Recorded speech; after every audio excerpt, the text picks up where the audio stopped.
Pues buenos días y muchísimas gracias por haber acudido a esta convocatoria de conferencia de prensa sobre un asunto que es importantísimo. O sea, porque vamos a hablar de la esclavitud laboral. Y más de 100 años hace que se abolió la esclavitud, pero todavía hay 25 millones de personas víctimas de la... Repito. Decía que a pesar de que hace ya más de 100 años que se abolió la esclavitud en el mundo, todavía hay 25 millones de víctimas de la esclavitud laboral. 24,9 para ser más exactos, de los cuales 16 millones son víctimas del trabajo forzoso para las compañías privadas, 4,8 millones son víctimas de la explotación sexual forzada y 4 millones son víctimas del trabajo forzoso impuesto por autoridades. Esa es todavía la realidad en el mundo de hoy y además, para más crudeza de esta realidad, resulta que 4 millones de estos trabajadores esclavos son niños. Y la mayoría de estos 25 millones de esclavos que hay en el mundo trabajando son mujeres.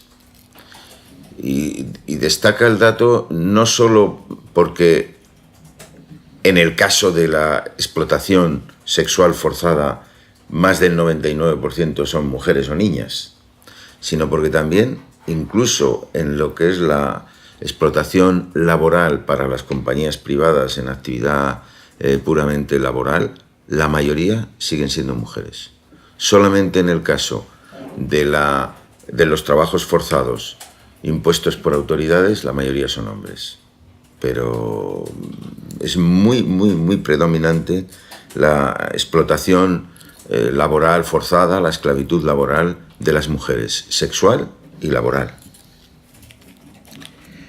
La esclavitud laboral, es decir, el trabajo realizado de manera involuntaria bajo una amenaza, que muchas veces esa amenaza no es solo una amenaza, es un maltrato físico real. 2,5 millones de estos trabajadores son maltratados físicamente. Pues decía que este tipo de situaciones las vamos a encontrar en todos los sectores. Las vamos a encontrar en el campo y en el mar, en las calles, en las minas, en las industrias y talleres, en las casas, en los domicilios, haciendo trabajo doméstico, en los servicios. Es decir, que se extiende en casi todas las actividades. Y desgraciadamente se extiende también en todos los continentes. En el norte, en el sur, en los países en desarrollo, en los menos desarrollados y en los países más industrializados. En todos los países del mundo vamos a encontrar esta situación. Y si lo vamos a encontrar en todos los países y en todas las actividades, pues resulta que muchos de los productos económicos que consumimos habitualmente pues tienen detrás esclavitud. Y muchas veces esclavitud infantil. Lo que comemos, la ropa con la que nos vestimos, los regalos que hacemos, los transportes en los que nos movemos, detrás de ello vamos a encontrar una traza de esclavitud laboral. También es de destacar que no observamos avances en la reducción. Incluso si nos fijamos en las cifras que dábamos anteriormente, son algo mayores. Son algo mayores porque la población ha crecido y al no haberse reducido la esclavitud laboral, pues también ha crecido la esclavitud. Son algo mayores porque nuestras metodologías para hacer estimaciones de lo que hay se van afinando y vamos encontrando más. Y también son mayores porque la idea, el concepto de trabajo forzoso, pues es un concepto que se amplía. el sentido de que, por ejemplo, cada vez más se considera la retención de papeles de los migrantes como una forma de coacción, y lo es. Entonces, bueno, por unas cosas y por otras, resulta que hay un estancamiento, una falta de avances en la reducción de la esclavitud. Y esto es algo preocupante. Los datos que mostramos del último informe hacen que no podamos mantenernos indiferentes. La esclavitud laboral es una muestra del fracaso moral de nuestras sociedades. Y ante este fracaso moral hay que reaccionar, porque los derechos humanos y los derechos laborales no se pueden considerar plenos mientras persistan estas situaciones de esclavitud laboral, y menos aún mientras contemos por millones esas víctimas de la esclavitud laboral. El asunto preocupa y ocupa a las instituciones internacionales, de tal manera que en los objetivos de desarrollo sostenible, estos objetivos que tenéis aquí arriba, se plantea, se propone en el objetivo número 8, que es el objetivo dedicado al trabajo decente, se propone una meta muy ambiciosa, que es la meta de erradicar el trabajo forzoso de aquí a 2030. Y para erradicar el trabajo forzoso de aquí a 2030, teniendo en cuenta que estamos hablando de 25 millones de trabajadores atrapados en el trabajo forzoso y en la esclavitud laboral, hay que hacer mucho y hay que acelerar las políticas y hay que los instrumentos afinarlos y ponerlos en marcha. Uno de los instrumentos principales es el protocolo de 2014, aprobado por la OIT, para desarrollar el convenio número 29, que es del año 30, y que España ya ratificó en el año 32. Es decir, que el instrumento principal, la idea de que había que terminar con el trabajo forzoso, es antigua. Y la Organización Internacional del Trabajo ya adoptó un convenio en el año 30.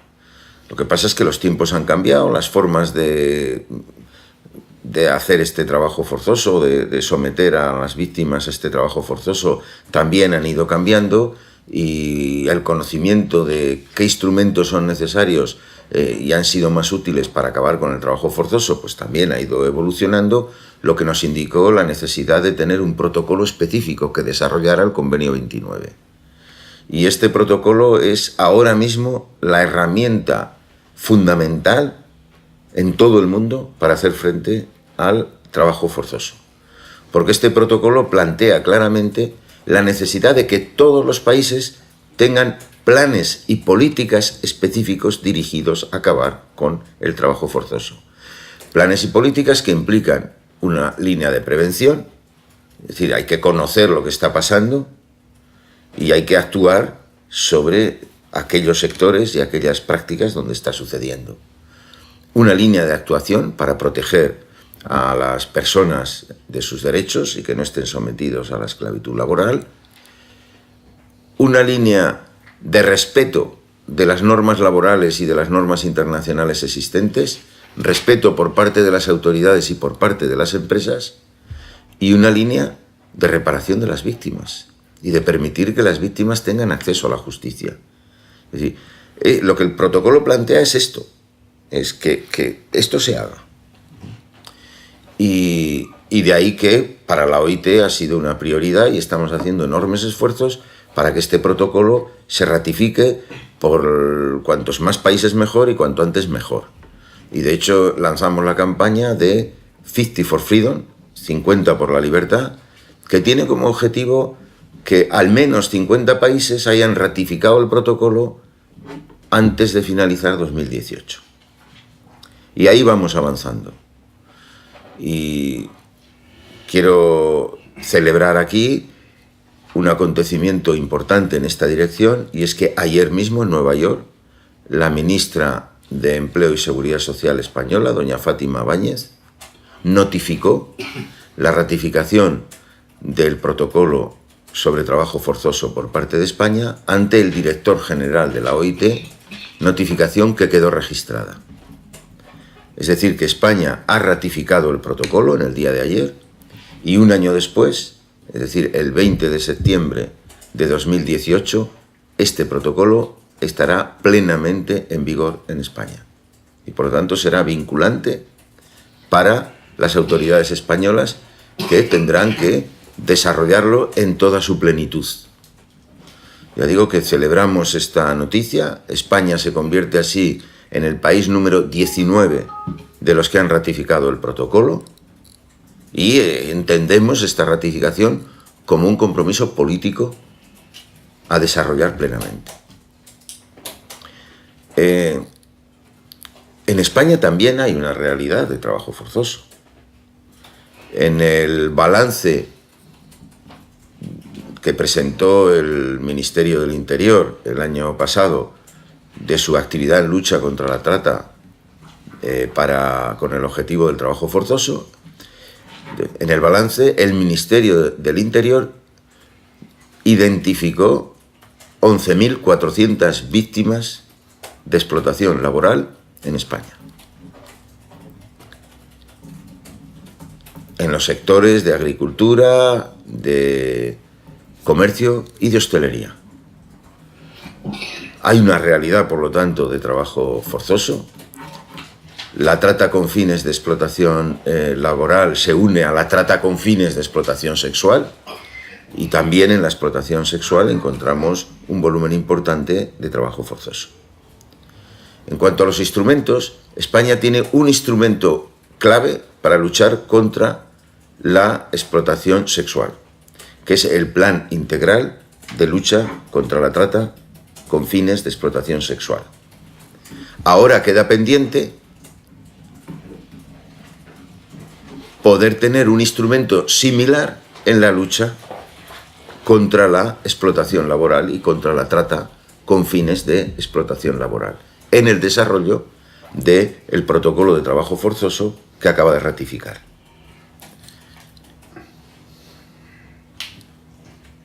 La tarea principal sería, pues, poner en marcha ese protocolo. ¿Qué dice el protocolo? Si nos vamos al mismo texto del protocolo, vamos a observar que en el artículo 1 dice que al dar cumplimiento a sus obligaciones en virtud del convenio de suprimir el trabajo forzoso u obligatorio, todo miembro deberá adoptar medidas eficaces para prevenir y eliminar su utilización, proporcionar a las víctimas protección y acceso a acciones jurídicas y de reparación apropiadas y eficaces, tales como una indemnización, y sancionar a los autores del trabajo forzoso u obligatorio. Dice también que todo miembro deberá formular en consulta con las organizaciones de empleadores y de trabajadores una política y un plan de acción nacionales a fin de lograr la supresión efectiva y sostenida del trabajo forzoso u obligatorio, que prevea la adopción de medidas sistemáticas por parte de las autoridades competentes y, si procede, en coordinación con las organizaciones de empleadores y de trabajadores, así como con otros grupos interesados. Está claro a lo que se ha comprometido España con la ratificación de este convenio. Esto ya es vinculante para España a partir de septiembre del año que viene. Y la OIT, el año 14, con la con la adopción del protocolo sobre trabajo forzoso, adoptó también una recomendación.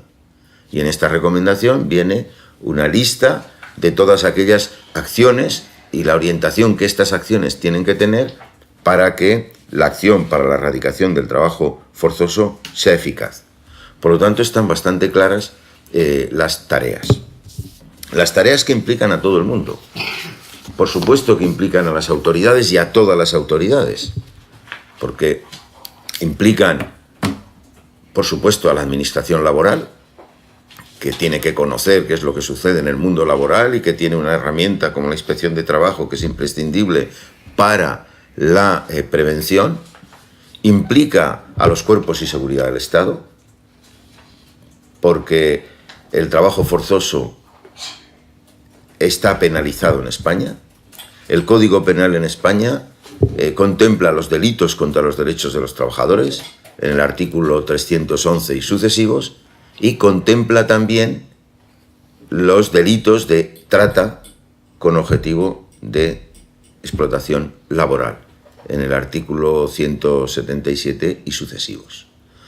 Por lo tanto, tanto los cuerpos y fuerzas de seguridad del Estado tienen mucho que hacer para perseguir estos delitos, como la propia justicia.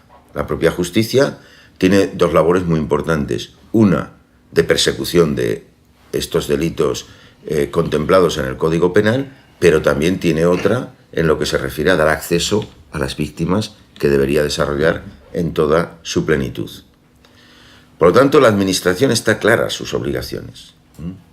Pero también el erradicar el trabajo forzoso significa tener que esta actividad tenga el respaldo de toda la sociedad civil, empezando por las empresas. Y las empresas tienen mucho que hacer para empezar a respetar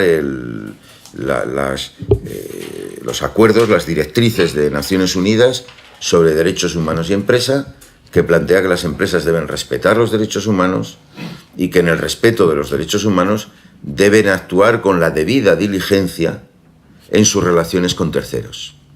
Es decir, con la debida diligencia respecto a lo que compran, a quién le compran, lo que subcontratan de su actividad y cómo lo subcontratan, de manera que se respeten los derechos humanos. Porque hay que cortar en la cadena de suministro, hay que cortar de raíz aquellos productos y servicios que vienen de la mano del trabajo forzoso. Son muchas las ganancias ilícitas, pero ganancias del trabajo forzoso.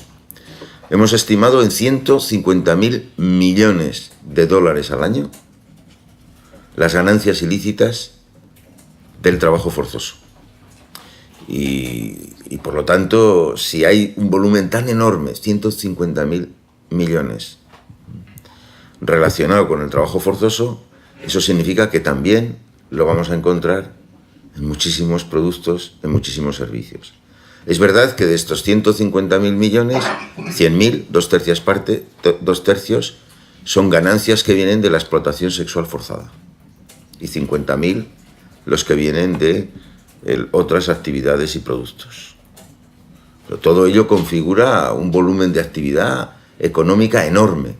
Y por lo tanto, desde el mundo empresarial se puede hacer mucho para cortar esta actividad.